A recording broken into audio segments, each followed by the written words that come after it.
কি অর্জনের অপেক্ষা আমরা রয়েছি।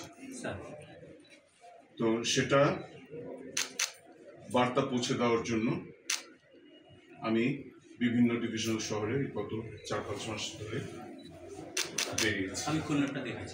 তার আগে হচ্ছে রংপুর, তার আগে ময়মনসিংহ, তার আগে রাজশাহী, চট্টগ্রাম, ঢাকা দিয়ে যাত্রাটি শুরু হয়েছিল এবং পরে ঢাকা বরিশাল দিয়ে শেষ হয়।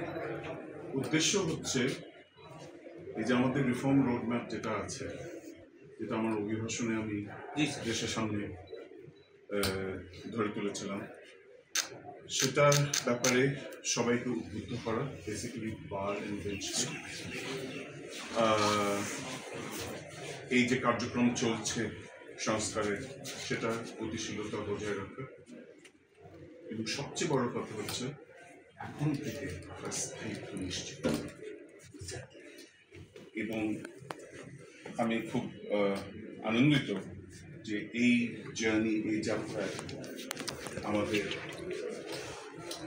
co-travelers হয়েছেন primarily UNDP, European Union, the government of Sweden, and the government of the United Kingdom.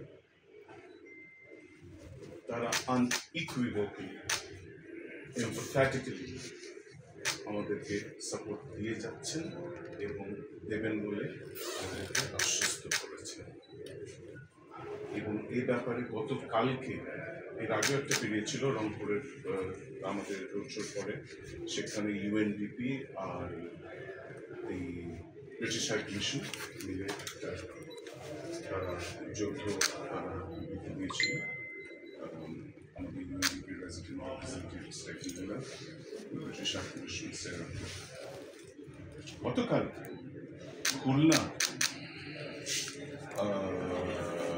সেমিনারের পরিপ্রেক্ষিতে the head of delegation of the European Union, Mr. Michael Miller, the Swedish ambassador Nicholas Weeks, and the UNDP resident Stefan Miller, in very strong and firm words, that extended all our support to the judiciary and indeed this government. A video duto apnar sathe ajke share, because you are now, for us today, you're the face of the park. You are a stakeholder. Empower yourselves.